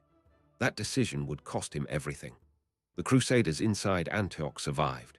In fact, they won. Against all odds, starving and exhausted, they marched out of the city on June 28th of 1098 and shattered the Turkish relief army in a battle so unlikely that they believed only divine intervention could explain it. A priest had discovered what he claimed was the Holy Lance, the very spear that had pierced the side of Christ on the cross. Whether it was real or a fraud made no difference. The Crusaders believed, and believing, they fought like men possessed. When word reached them that Alexios had turned back without helping them, their fury was absolute. Bohemond, in particular, saw his moment. He declared that Alexios had broken his side of the bargain by abandoning them. Therefore, he claimed, the oath was void. Antioch would not go back to Byzantium. It would be his. Bohemond became the Prince of Antioch, founding a Norman Crusader state that would last nearly 200 years. And forever after, Western Christians would tell the story that the Byzantines had betrayed them at Antioch. This became the poisonous root of Byzantine-Western relations. The Latins in the West believed the Greeks of Byzantium were treacherous, effeminate, corrupted by wealth and their strange Eastern practices. The Greeks believed the Latins were violent, greedy, and barbaric, using the excuse of religion to loot Christian and Muslim lands alike. Neither view was entirely wrong, and that mutual distrust would eventually destroy Constantinople itself. The Crusaders pushed on. On July 15th of 1099, after a brutal siege, they took Jerusalem. What followed was one of the most horrific massacres of the medieval age. Muslims and Jews were slaughtered by the tens of thousands. Contemporary chroniclers, some of them Crusaders themselves, wrote that the streets of Jerusalem ran with blood up to the knees of the horses. Whether that was literal or dramatic exaggeration, the reality was terrible enough. Godfrey of Bouillon was proclaimed defender of the Holy Sepulchre. The Crusader states were born. Jerusalem, Edessa, Antioch, Tripoli. Small Latin kingdoms carved out of the Middle East, hostile both to their Muslim neighbors and to their supposed Byzantine allies. Alexios watched from Constantinople and understood what had happened. The First Crusade had allowed him to reclaim Western Anatolia. That was a genuine gain. But it had also brought hostile new states into the heart of the Eastern Mediterranean, states that owed him nothing and hated him for what they believed was his betrayal. It had also opened the floodgates. For the next 2 centuries, Western Christians would pour into the East, some as pilgrims, some as merchants, some as soldiers, many as future enemies of Byzantium. Alexios died in 1118, having stabilized the empire more than anyone had thought possible. His son John II, called John the Beautiful for his kind character rather than his looks, since he was actually considered rather plain, continued his father's work. John was one of the most virtuous emperors Byzantium ever had. He was pious, disciplined, hard-working, and militarily competent. He pushed the Turks further east. He reconquered territory in Anatolia. He humbled the Crusader states, briefly forcing Antioch back into Byzantine vassalage. He might have gone on to accomplish even more, but he died in 1143 from an infected wound after being scratched by his own poisoned hunting arrow in a bizarre accident. He was replaced by his youngest son, Manuel. Manuel I was tall, charming, and full of energy. He loved everything Western. He loved Western knights, Western tournaments, Western fashion. He held jousting contests in Constantinople. He married a Western princess. He treated Latin merchants with special favor. He tried to be a bridge between East and West, hoping to combine the strengths of both worlds under Byzantine banner. Culturally, his court was one of the most brilliant Byzantium ever produced. Politically, his reign was a mixture of dazzling successes and catastrophic errors. Manuel dreamed of restoring the empire to something like its old glory. He fought wars in Italy, in the Balkans, in Syria, in Egypt. He negotiated with popes and kings. He built new fortresses. He gained temporary victories, but his ambitions outstripped his resources. And in 1176, at a mountain pass called Myriokphalon in central Anatolia, he made the same mistake Romanos had made a century earlier at Manzikert. He led a huge army into difficult terrain. The Turks ambushed him. He barely escaped with his life. The battle was not as catastrophic as Manzikert, but it destroyed any hope of ever reconquering central Anatolia. Manuel returned to Constantinople a broken man. He died 4 years later, and with Manuel dead, everything the Komnenos dynasty had built began to unravel with terrifying speed. His son Alexios II was only 11. A regency was formed. Court factions started fighting for control. And then, from the eastern provinces, a cousin named Andronikos Komnenos returned to Constantinople. Andronikos was in his 60s, but he was still tall, handsome, and utterly ruthless.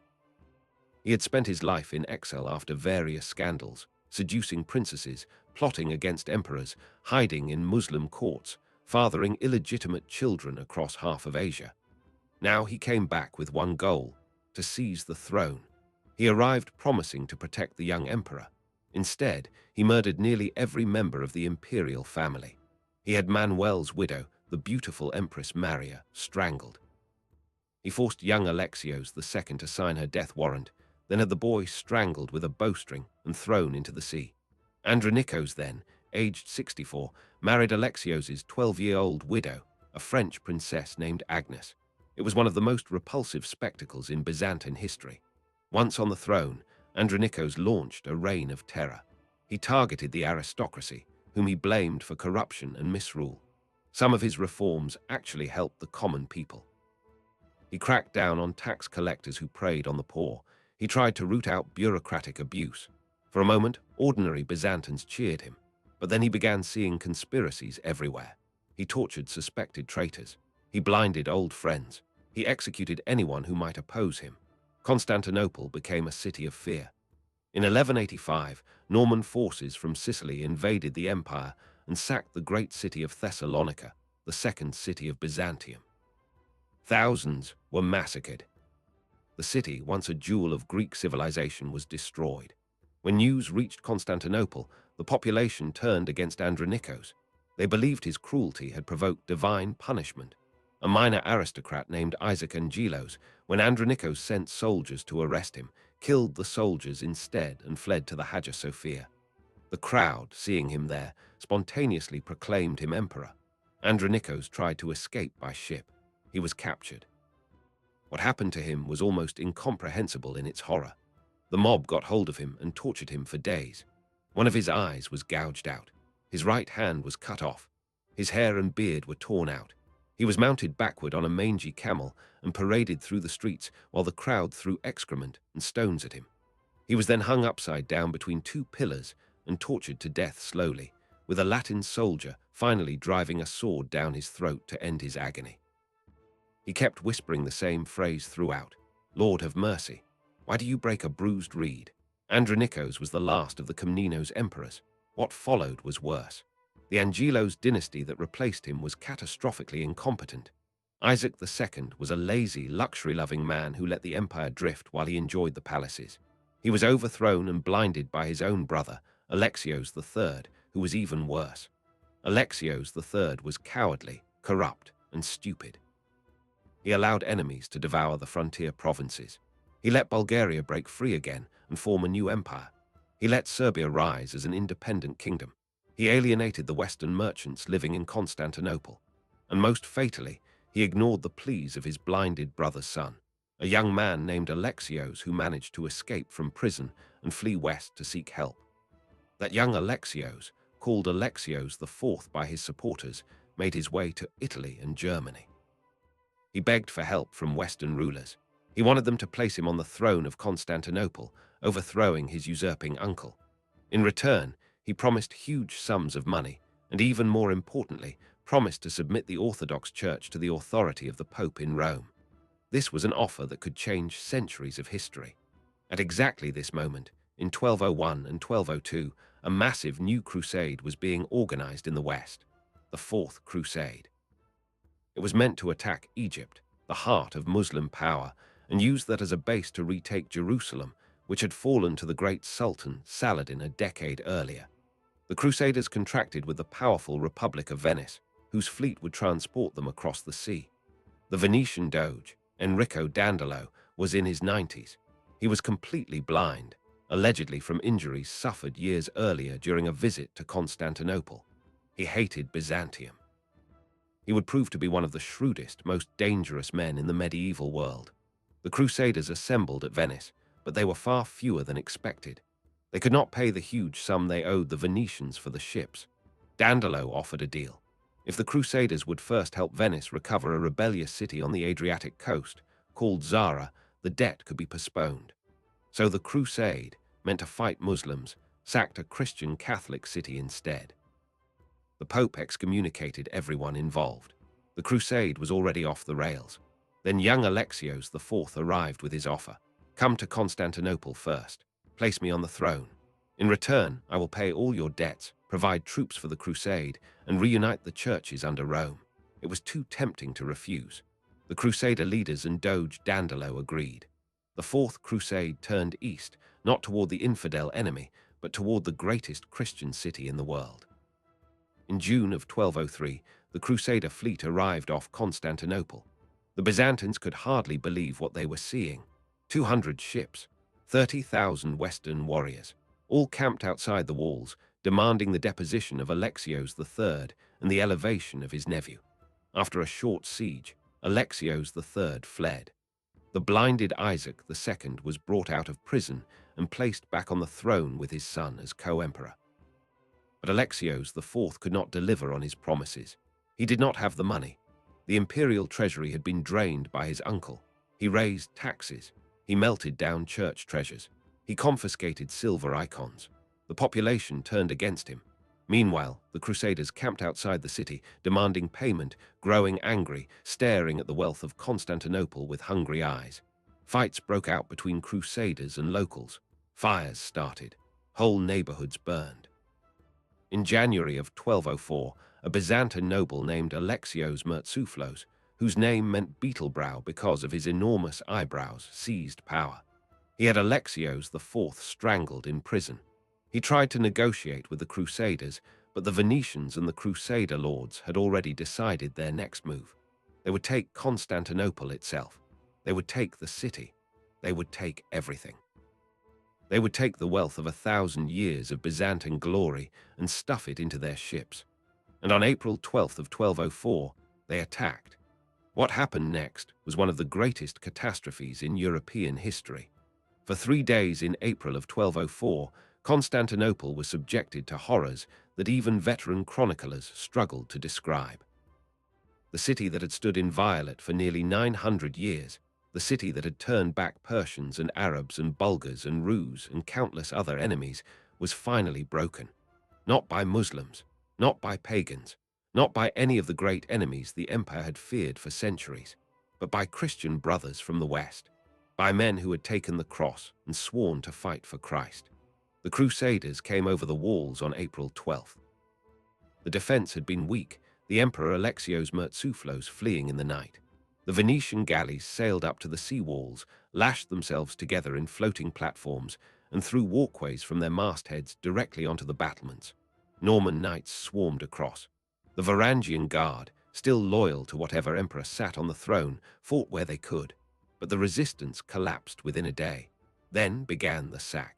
3 days of unrestrained plunder. 3 days in which the greatest treasures of the ancient and medieval worlds, gathered over centuries in the capital of the Roman East, were seized, smashed, or stolen. The great churches were violated. Hagia Sophia itself was defiled. Latin soldiers rode horses into the nave. They stripped the silver and gold ornaments from the altar. They tore the great silk hangings from the walls. They shattered chalices and reliquaries to melt the metal down. A prostitute was placed on the throne of the patriarch and sang bawdy songs while soldiers danced around her. The homes of citizens were looted. Women, including nuns, were raped. Aristocrats were tortured until they revealed where their wealth was hidden. Books, manuscripts, works of art, entire libraries were torn apart. The great bronze statues that Constantine had gathered from across the ancient world were dragged down and melted for coin. The 4 huge bronze horses that had stood over the hippodrome for at least 800 years were pulled down and shipped to Venice, where they still stand today above the entrance of St. Mark's Basilica. Anyone visiting Venice can go and see them, though most tourists do not realize they are looking at stolen goods from a Christian capital sacked by other Christians. The catalogue of what was taken and destroyed is impossible to complete. Ancient Greek statues by masters like Phidias and Praxiteles, original texts of philosophers and scientists whose works survived nowhere else, relics of saints, fragments of the true cross, the crown of thorns, the right arm of John the Baptist, icons painted, according to legend, by the evangelist Luke himself. Some of these things were shipped west. Some were destroyed by ignorant soldiers who wanted only the gold and silver frames and threw away the wooden panels of icons that had been worshipped for 1,000 years. The intellectual losses were staggering. What was preserved in Constantinople in 1204 was the largest collection of ancient learning in the world. When the sack was over, most of it was gone forever. Nyctas Choniates, a Byzantine historian who lived through the catastrophe, wrote about it with an anguish that still burns off the page 8 centuries later. He described watching Latin soldiers hack a bronze statue of Athene to pieces to melt into coins. He described his own escape from the city, sneaking his family out through side streets while barbarians rampaged behind him. He wrote that even the Muslims, when they had captured Christian cities, had not behaved with such brutality. His words were bitter. Even the Saracens, he said, would have been more merciful. When the sack was finally over, the Crusader lords sat down to divide the empire. This was the whole point. The crusade to Egypt had been forgotten. The crusade to Jerusalem had been abandoned. The real goal, revealed at last, had been the conquest of the Roman Empire itself. A new Latin empire was proclaimed, with a Flemish nobleman named Baldwin of Flanders crowned as emperor in Hagia Sophia in May of 1204. The Byzantine Empire, as a unified state, ceased to exist. Its territories were carved up like a great pie. Venice took the best pieces, seizing key ports and islands, including Crete and much of the Peloponnese. Baldwin got Constantinople and the surrounding lands. Other Crusader lords carved out kingdoms and duchies across Greece, Thessaly, Attica, and the Aegean. It was a triumph of Western colonization. But the Byzantine Empire did not die. Not really. Not entirely. 3 fragments survived, each claiming to be the true continuation of the Roman legacy. In the mountains of western Anatolia, a nobleman named Theodore Lascaris established the Empire of Nicaea. He set up his court in the ancient city where the first great church council had been held. Around him gathered fugitive scholars, priests, aristocrats, and soldiers. Nicaea would become the intellectual and spiritual heart of the exiled Byzantines. It would preserve Greek learning, maintain the imperial tradition, and eventually organize the counterattack. In northeastern Anatolia, along the Black Sea coast, another Byzantine dynasty established the Empire of Trebizond. This tiny state, wedged between mountains and sea, would prove astonishingly durable. It would outlast Constantinople itself, surviving until 1461. In western Greece, a third fragment took root as the despotate of Epirus, ruled by another branch of the Angelos family. These 3 Byzantine remnants competed with each other while also fighting the Latin invaders. It was a chaotic, brutal century of small wars, shifting alliances, and constant maneuvering. Meanwhile, the Latin Empire of Constantinople proved to be a paper tiger. Its emperors were incompetent. Its resources were meager. Its subjects hated it. Baldwin was captured in a Bulgarian ambush within a year of his coronation and died horribly in a Bulgarian prison. His successors ruled a rapidly shrinking territory. The Latin knights who had come east expecting to become wealthy landlords found themselves fighting endless wars against Greeks, Bulgarians, and each other. Many packed up and went home. In Nicaea, the Byzantine spirit was reawakening. Theodore Lascaris was succeeded by his son-in-law, John III Vatatzes, one of the most underrated great emperors in Byzantine history. He was a shrewd administrator, a competent general, and a genuine reformer. He built up the treasury by encouraging agriculture and native industry. He established a network of granaries so peasants would not starve in bad years. He negotiated cleverly with the Turks. He expanded Nicaean territory. He set up a court that welcomed scholars from across the shattered Greek world. By the time he died in 1254, Nicaea was strong, wealthy, and ready to strike. His grandson John IV Lascaris was only 7 years old when he inherited the throne. The regent for the young emperor was Michael Palaiologos, a general with a long, noble ancestry and even longer ambitions. Michael was clever. He was patient. He was completely without scruple. He first eliminated rival regents. He then, with the support of the army and the church, had himself crowned as co-emperor. He waited for the right moment. The right moment came in the summer of 1261. A small Nicaean force under a general named Alexios Strategopoulos was scouting near Constantinople when they discovered something incredible. The main Latin garrison had left the city on a raiding expedition. Constantinople was almost undefended. Local Greek residents inside the city offered to open a gate. On the night of July 25th of 1261, Alexios and his few hundred soldiers crept up to a small postern gate near the walls. Greek allies inside opened it. The soldiers slipped in. They spread through the city, shouting and beating drums to make it seem they were a huge army. The panicked Latin population fled to the harbor. The Latin Emperor Baldwin II escaped by ship, leaving even his imperial crown and scepter behind in his panic. Just like that, after 57 years of Latin occupation, Constantinople was Byzantine again. 3 weeks later, Michael VIII Palaiologos entered the city in triumph. He was preceded by the icon of the Virgin Mary that had once been carried on the walls to save the city from the Avars, 600 years earlier. He walked to Hagia Sophia. He gave thanks. He was crowned as Emperor of restored Byzantium in the Great Cathedral. It was one of the most emotional moments in the empire's history. But the city he entered was a shadow. The population had collapsed from perhaps 400,000 in 1200 to under 50,000. Whole neighborhoods were abandoned. Great palaces were roofless ruins. Churches had been stripped bare. The wealth was gone, shipped west or melted down. The Golden Horn was full of sunken wrecks. The population that remained lived in poverty. Michael would spend years just trying to make Constantinople habitable again, importing colonists, rebuilding walls, patching what could be patched. But he could never restore what had been lost. And Michael had another problem. His restoration of the empire was not universally welcomed. The Latins had lost their prize and wanted it back. Charles of Anjou, the powerful French prince who ruled southern Italy and Sicily, dreamed of leading a new crusade to recapture Constantinople and make himself Latin emperor. He built a massive alliance. He gathered ships and men. In the late 1270s, he was on the verge of launching an invasion that Michael, with his depleted forces, could not have stopped. Michael saved himself with one of the most brilliant diplomatic operations in medieval history. He secretly funded a rebellion in Sicily, using agents and gold to inflame local discontent against Charles's harsh French rule. On the evening of Easter Monday in 1282, at the sound of Vespers bells outside the Church of the Holy Spirit near Palermo, the Sicilians rose in revolt. The uprising, called the Sicilian Vespers, was a massacre. Thousands of French soldiers and their families were murdered in a single night. The rebellion spread across the island. Charles's fleet, gathered to invade Byzantium, had to be diverted to Sicily to try to save his kingdom there. His plans against Constantinople collapsed. Michael had, by cunning diplomacy and secret gold, defeated an army that would have annihilated him in open battle.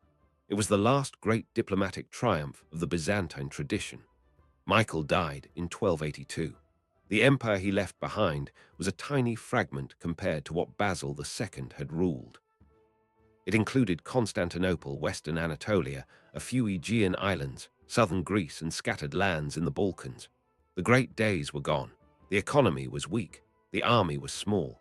The great themes of the past had been replaced by a system of tax-exempt aristocratic estates which starved the state of revenue. The empire was a museum of former glory, propped up by memory and tradition. And in the east, a new power was rising, small at first. Just one Turkish tribe among many, led by a chief named Osman. He and his descendants would build something bigger than any of them dreamed, something that would finish what Manzikert had begun, something that would eventually swallow what remained of Rome.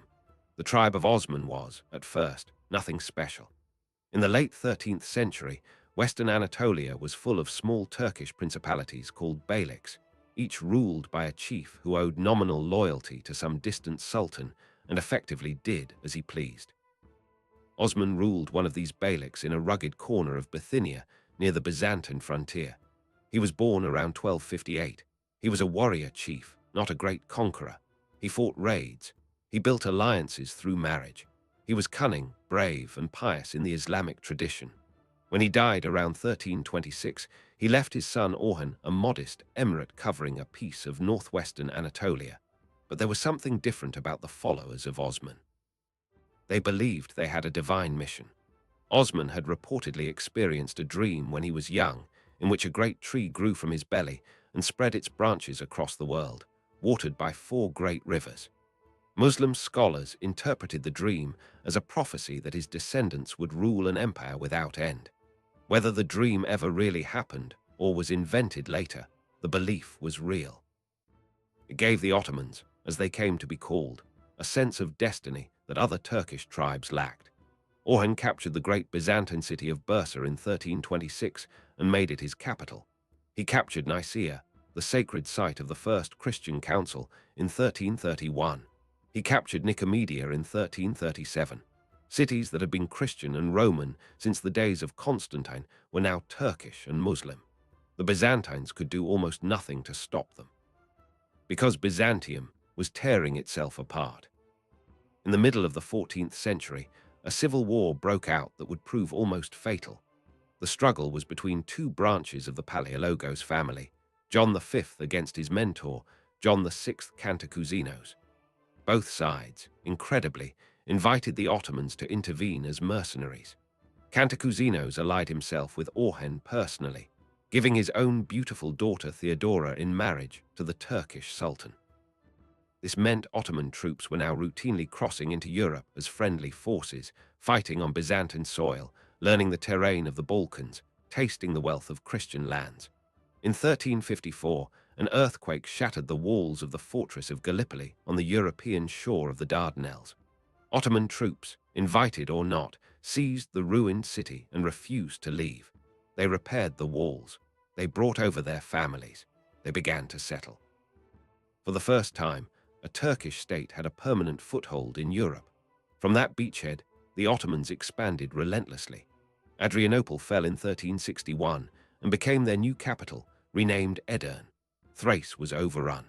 Bulgaria was reduced to a vassal state.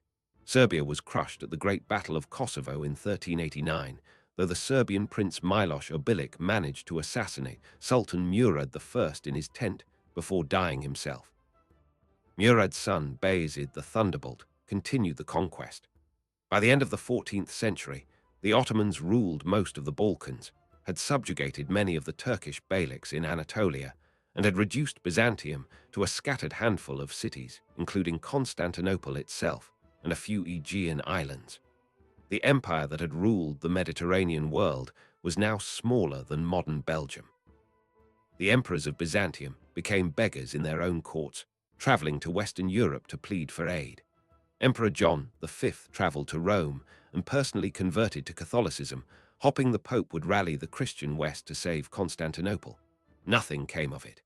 Emperor Manuel II, John's son, embarked on an even more remarkable journey. He traveled to Paris and London, dressed in strange robes, an object of curiosity to Western nobles.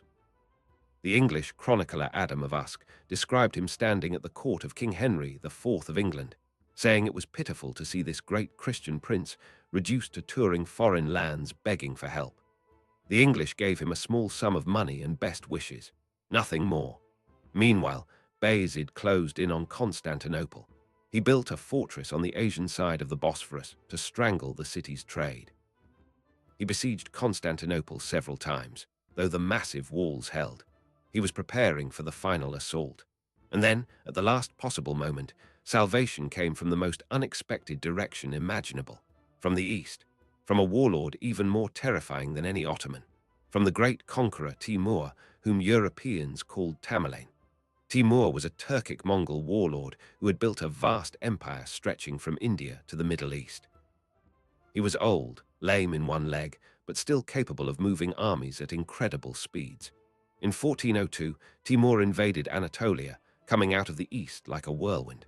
Bayezid was forced to break off his siege of Constantinople and rush to meet the invader. On July 20th of 1402, at the Battle of Ankara, Timur crushed the Ottoman army. Bayezid was captured. He died in captivity a few months later, according to some legends carried around in a cage. The Ottoman Empire nearly disintegrated. Bayezid's sons fought a civil war for years. Timur restored the old Turkish beyliks in Anatolia. It seemed the great Ottoman threat might vanish entirely, breaking apart just as so many other conquering empires had done. Byzantium, incredibly, had been given another lease on life. Constantinople survived. The walls held. Emperor Manuel II, back home from his tour of Europe, watched all this with wonder and reluctant hope, but the Ottomans recovered. It took a couple of decades of civil war and gradual reconsolidation, but by the reign of Sultan Murad II in the 1420s, the Ottoman Empire was whole again, stronger, better organized, determined to finish what Bayezid had started. The final chapter for Byzantium was beginning, and then came Mehmed. He was born in 1432.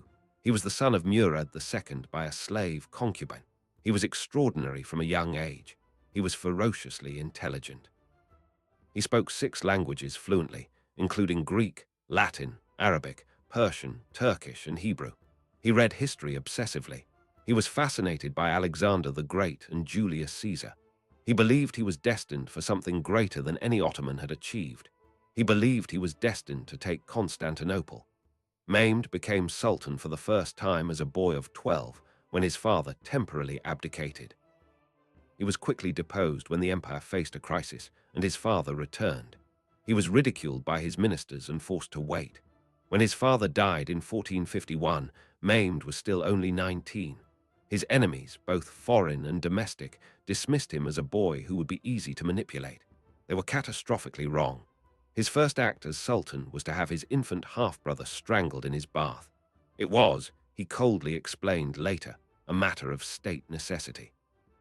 The Ottoman succession was chaotic, and any prince could claim the throne. It was better to eliminate rivals young. Later, Ottoman law would codify this practice. It was ugly, but it worked. Mehmed then set to work preparing his true objective. He built a fortress on the European shore of the Bosphorus, opposite his grandfather Bayezid's fortress on the Asian shore. Between them, they could control all shipping through the strait, cutting Constantinople off from the Black Sea. He called the new fortress Rumeli Hisari, and he supervised its construction personally, working alongside the laborers. It was completed in just 4 months. When Byzantine Emperor Constantine XI sent envoys to protest, Mehmed had them executed. The message was unmistakable. Constantine XI Palaiologos, the last emperor of the Romans, was an unusual man for his position. He had spent most of his adult life ruling in Mistras, in southern Greece, where he had been a competent administrator and soldier. He was brave, honest, and beloved by his people. He had come to Constantinople in 1449 to take the throne of a doomed empire, knowing exactly what he was inheriting. He was not a great political mind. He was not a brilliant strategist. But he was, above all things, a man of duty. He would fight for Constantinople because it was his duty. He would die for it if necessary. By early 1453, everyone understood what was coming. Mehmed had been gathering troops all winter. He had assembled an army of perhaps 80,000 men, though some contemporaries claimed much more. He had a modern fleet, and he had something new, something that would change warfare forever: cannons. A Hungarian engineer named Orban had first offered his services to Emperor Constantine, but the Byzantine treasury could not pay. Orban went to Mehmed instead, who paid him lavishly. Under Orban's direction, the Ottomans cast enormous bronze cannons at foundries near Edirne. The largest, called the Great Bombard, was over 27 feet long and could fire stone balls weighing over 1,000 pounds. It took 60 oxen and hundreds of men to drag it slowly to Constantinople. The gun could only be fired a few times per day, but each shot could shatter walls that had stood for 1,000 years. Constantine had perhaps 7,000 defenders. Some estimates go slightly higher, but not much. He had a wall 4 miles long to defend with those men. He begged the West for help. Some Genoese and Venetian volunteers came. Perhaps 2,000 professional Latin soldiers arrived, led by a brilliant Genoese commander named Giovanni Giustiniani. But no great crusade was launched. Europe was too divided. The 100 Years' War was just ending in France. England was heading into the Wars of the Roses. Germany was a chaos of small states. The Pope offered spiritual support and a few galleys, but little else. The Orthodox population of the city, still angry about the failed church union with Rome, would rather die than accept papal authority. The Grand Duke Laucus Notaras famously said he would rather see the Sultan's turban in the city than a Latin cardinal's hat. Within months, he would get his wish and lose everything. The siege began on April 6 of 1453. The cannons opened fire, and the walls began to crumble under the impact of the great stone balls. Defenders worked frantically at night to repair the damage. Every attack was beaten back, but at terrible cost. Ottoman troops swarmed forward day after day. Their janissaries, the elite slave soldiers of the Sultan, pressed the assault with fanatical determination. On the water, the Byzantines had one great advantage. A huge iron chain had been stretched across the mouth of the Golden Horn, protecting the harbor from Ottoman ships. As long as the chain held, the walls facing the harbor did not have to be defended in force. Mehmed decided to bypass the chain. He built a road of greased logs over a hill north of the harbor. Then, one night, dozens of Ottoman ships were hauled overland and slid into the Golden Horn from above. When the defenders looked out the next morning, they saw enemy ships inside their own harbor. It was a shock they never fully recovered from. The final assault came on the night of May 28th to May 29th of 1453. Mehmed threw wave after wave of soldiers at the weakest section of the walls. Irregular troops first, to exhaust the defenders. Then regular Anatolian infantry. Then the janissaries. Giustiniani, the Genoese commander, was mortally wounded and had to be carried off the walls. His men began to lose heart, and then, in a stroke of terrible luck, a small gate that had been used for a sortie was left slightly ajar. Ottoman soldiers noticed. They poured through. The end came quickly. Emperor Constantine the 11th knew what was coming when he saw the Ottoman banner rise above the walls. The city was lost, but he refused to flee. He would not abandon his people. He would not become an exile like so many of his imperial ancestors. He rode toward the breach in the walls, drew his sword, and threw off his purple imperial cloak so no one would recognize him. He would die as an ordinary soldier, defending Rome in its final moments. And he did. He charged into the fighting, and he was never seen again. His body was never conclusively identified. Some legends say the Ottomans found him among the dead and cut off his head to display it. Others say he was simply lost among the thousands of corpses. Most Greeks preferred a different story. They said that at the last moment, an angel came down and turned Constantine into marble, hiding him in a cave beneath the city. One day, they said, when God willed it, the marble emperor would rise again and reclaim Constantinople. But that day did not come. Not on May 29th of 1453, not ever. The Ottomans poured into the city. What followed was another sack, in some ways as terrible as 1204. Churches were violated. Homes were plundered. Thousands were killed. Thousands more were taken into slavery. Nuns were dragged from convents. Old men were slaughtered in the streets. The historian Critoboulos, though a supporter of Mehmed, described the horror. Doukas, a survivor, wrote of women and children clinging to the altar of Hagia Sophia, hopping for divine protection. The doors were broken open. The people were dragged out. The great church itself was stripped of its treasures. Icons that had been venerated for centuries were smashed. Books were thrown into the streets. Priceless manuscripts were torn apart. A civilization that had lasted over 1,000 years was ending in a single day. Mehmed II entered Constantinople in the afternoon. He rode through the ruined streets on a white horse. He was 21 years old. He had just accomplished what no Muslim ruler had ever accomplished before, what no Turkish prince had ever dared dream. He had taken the greatest city in the Christian world. He had ended the Roman Empire. He rode to Hagia Sophia. He dismounted at the door. He entered the great church that had stood for 900 years. He looked up at the enormous dome, still gleaming with its ancient mosaics of Christ and the Virgin Mary. He saw a soldier hacking at the marble floor, trying to pry up decorative stones. Mehmed drew his sword and struck the soldier with the flat of the blade, shouting that the building was his and no one was to damage it further. He ordered Hagia Sophia to be converted immediately into a mosque. The next Friday, prayers to Allah were held beneath the dome. And so began 500 years during which Hagia Sophia would serve as one of the greatest mosques of the Islamic world. Legend says that when Mehmed walked through the ruined imperial palace later that day, empty and abandoned, he was overcome by melancholy. He is said to have quoted a Persian couplet, roughly translated as follows: "The spider weaves the curtains in the palace of the Caesars. The owl calls the watches in the towers of Afrasiab. Even in victory, even in triumph, the conqueror understood the sadness of what had ended. A world had died." A civilization that had passed down the flame of Greek and Roman learning for over 1,000 years was gone. Mehmed II, from that day forward, added a new title to his name: Caesari Rum, Caesar of Rome. He believed he was now the legitimate successor of the Roman emperors. He was Caesar, ruling from what had been the Roman capital. He would rebuild Constantinople, which he began calling Istanbul, though the older name persisted in official use for centuries. He would repopulate the city with Turks, Greeks, Armenians, Jews, and others. He would make it once again the greatest city of the world, only under a new religion, a new language of state, and a new dynasty. He would come to be called Mehmed the Conqueror, and Ottoman sultans after him would inherit the mantle of imperial ambition, ruling a vast empire that would last until 1922. But even after Constantinople fell, tiny remnants of Byzantium lingered. The Empire of Trebizond, on the Black Sea coast, held out for another 8 years. It finally fell to Mehmed in 1461. The despotate of the Mora in southern Greece, ruled by the last emperor's brothers, fell in 1460.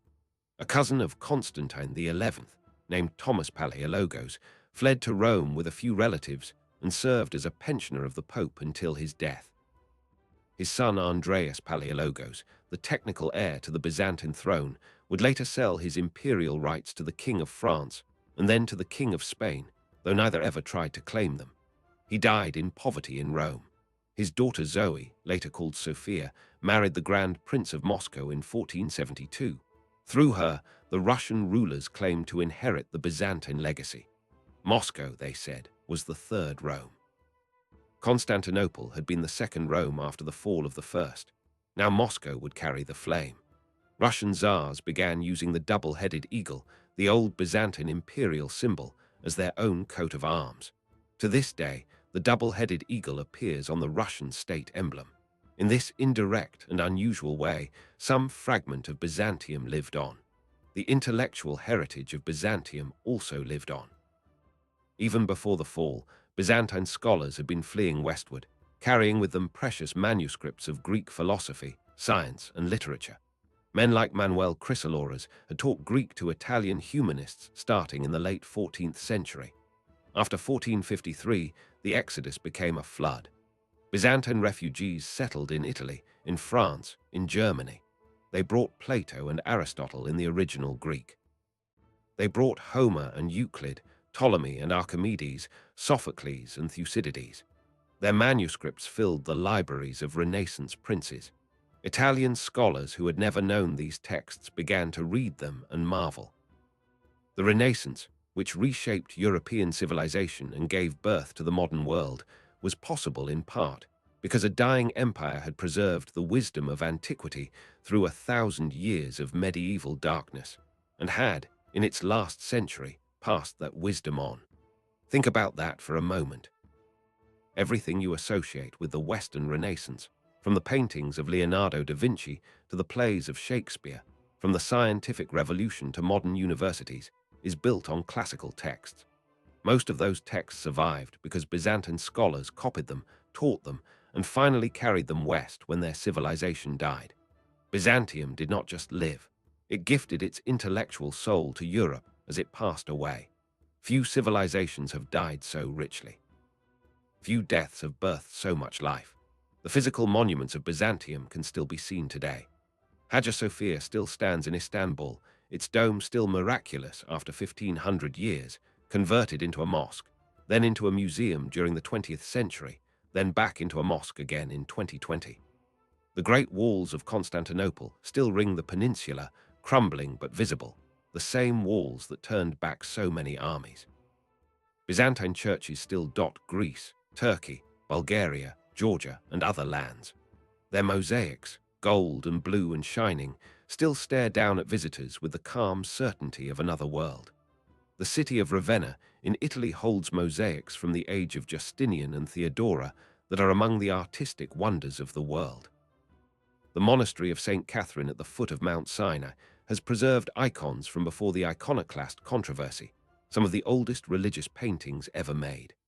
The great imperial libraries are gone, but scattered manuscripts survive in the Vatican, in the British Library, in the National Library of France, in Athos, in St. Petersburg. And the Orthodox Church, born in Byzantium, still endures. In Russia, in Greece, in Serbia, in Romania, in Bulgaria, in Georgia, in Ukraine, in countless small parishes across the world, the divine liturgy composed in the great days of Constantinople is still sung. The prayers Justinian would have known are still spoken. The theology of the great Byzantine fathers is still taught. Some 300 million Orthodox Christians today are, in a real sense, Byzantines still. They walk in the shadow of the empire. So what do we make of it all when we stand back and look at 11 centuries of history compressed into a single evening? Byzantium was not a footnote to Rome. Byzantium was Rome. It was the Roman Empire that survived, adapting to Christianity, adapting to Greek culture, adapting to endless invasion, adapting to shifting economic realities. It was continuously Roman for over 1,000 years after the West fell. It preserved classical civilization when Europe was barbaric and unlettered. It held back Persia, then held back the Arabs, then held back the Turks, giving Europe time to grow, to organize, to build the beginnings of the world we know. Without Byzantium standing in the way for so many centuries, the history of Christianity, the history of Islam, the history of Europe, the history of Russia might all have been unrecognizable. History might have run through completely different channels. Byzantium was also strange, cruel, magnificent, and often unbearable. Emperors blinded their own brothers. Empresses murdered their own sons. Theological arguments about whether Christ had one nature or two led to civil wars. Icons were smashed and restored and smashed again. Fortunes were lost on chariot races. Palaces gleamed while common people starved. It was human in the fullest sense, filled with saints and monsters, geniuses and fools, martyrs and cowards. It was neither a paradise nor an abomination. It was a real civilization, breathing and struggling and dying like all civilizations before and since. The last Byzantine emperor died in 1453 without a body to be buried. The last Byzantine princess married a Russian czar. The last Byzantine scholars scattered across Europe. The last Byzantine icons hid in secret rooms. And yet the last is not really the last. Because as long as there are people who read Greek philosophy, who sing Orthodox liturgy, who study Roman law, who look up at a domed church and feel wonder, Byzantium is not entirely gone. 1,000 years of history do not simply vanish. They live on in what came after. They live on in us. Tonight, we have journeyed from Constantine to Constantine, from the first emperor who built Constantinople to the last who died defending it. 11 centuries of blood and gold, of prayer and warfare, of art and betrayal, of survival against impossible odds. If this journey moved you, if you learned something about the empire that history books too often ignore, please give this video a like. Share it with anyone who loves history, and drop a comment below telling us which country you are watching from. It fascinates us to see how far these stories travel. Subscribe if you have not already, and hit the notification bell so you never miss another deep dive into the forgotten corners of the past. Sleep well, dear traveler. Rome is over, but Rome is also eternal.